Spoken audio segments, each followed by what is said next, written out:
तभी दरवाजे की घंटी बजने लगी। शर्मिष्ठा ने जाकर दरवाजा खोला।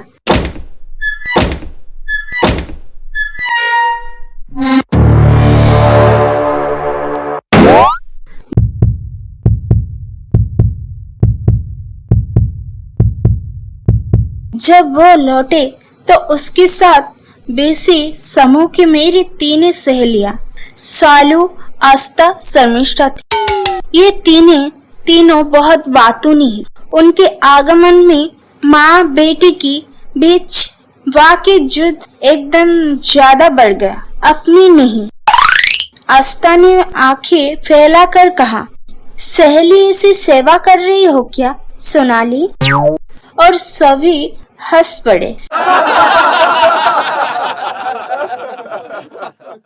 स्वीटी, तुम्हारे बारे में बहुत सुना है। हमेशा तुम्हारे बारे में बोलती रहती है। देखो उसके दिल में बैठकर हम वहाँ से मत भगाना।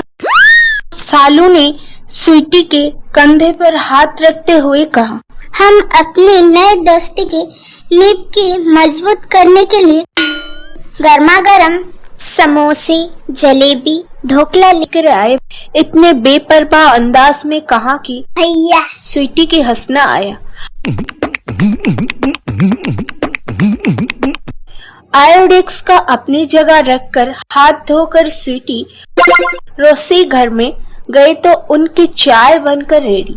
लेकिन एक बात सच है कि सब कुछ स्वीटी के घर पर में था और वह अपनी जगह पर था।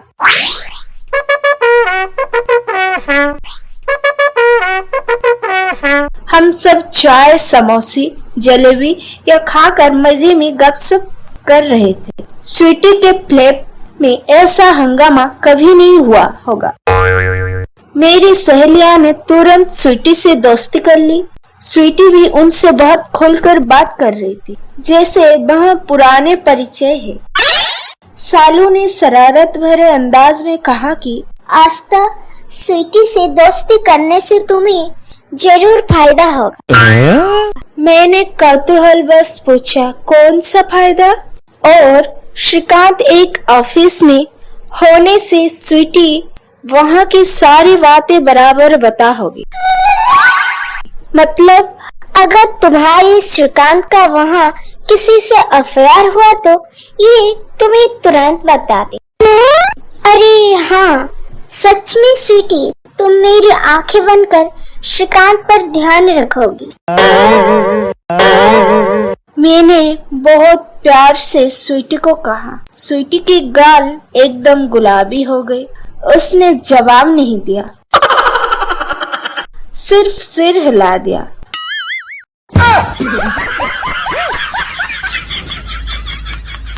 और फिर वहाँ टेबल पर का सामान समेटने लगी।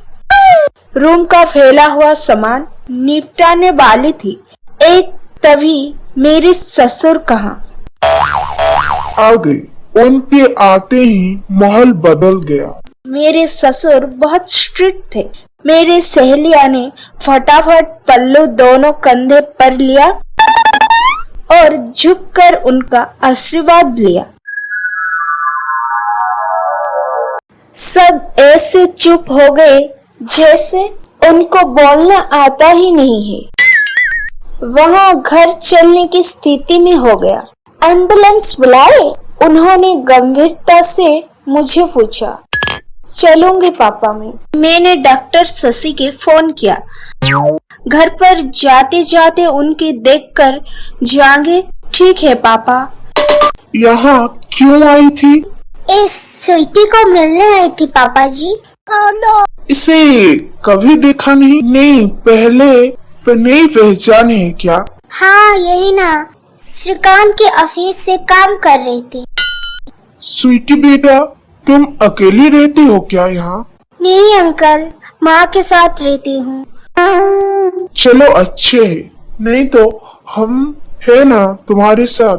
कभी भी मदद की आवश्यकता हो तो हमें बताना, पापा बोले। भैया फिर हमारे तरफ मुड़कर बोले। अब चले। पापा निकले। वैसे हम भी उनके पीछे पीछे गए। घर से निकलते समय मेरी सास स्वीटी को बोली, स्वीटी बेटा, अब जल्दी तुम्हारी शादी की आमंत्रण हमारे हाथ में देना। देर हो गई तो अच्छे लड़के मिलती नहीं।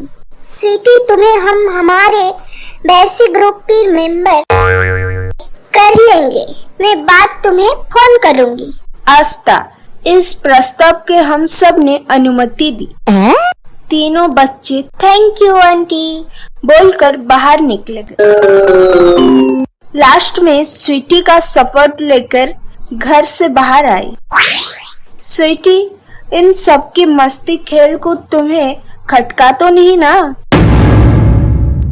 मैंने उससे पूछा। नहीं सावी, ये सब तो बहुत भले इंसान हैं। वह वाली पर मन से थोड़ी नर्वस हो गई थी। तुम्हें कहती हूँ स्वीटी, ये सचमुच भले इंसान है और सच कहे तो मुझे इनको ही आधार है। इनकी वजह से खुद को सुरक्षित समझती हूँ। हमेशा मेरी मदद करते हैं। मेरी गृहस्थी का कोई बुरी नजर से देख भी नहीं सकता, क्योंकि इनसे झगड़ा करना, इनको चैलेंज करना आसान बात नहीं है। ऐसे इंसान नसीब से मिलता है। खुद को सुरक्षित महसूस होना ये बहुत बड़ी बात होती है। स्वीटी ने गर्दन हिलाई संभाल कर। हमने प्यार से एक दूसरों से अलविदा किया। सभी गाड़ी में बैठ चुके थे। मेरे अपने मेरी राह। स्वीटी का आधार छोड़कर मैं अच्छे से चलकर उनके पास पहुंची।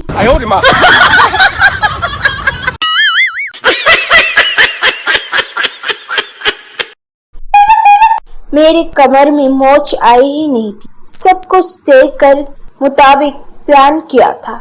मैंने 2 उंगलियों की 4 विक्ट्री की निशानी करते ही सबके चेहरे पर खुशी आ गई।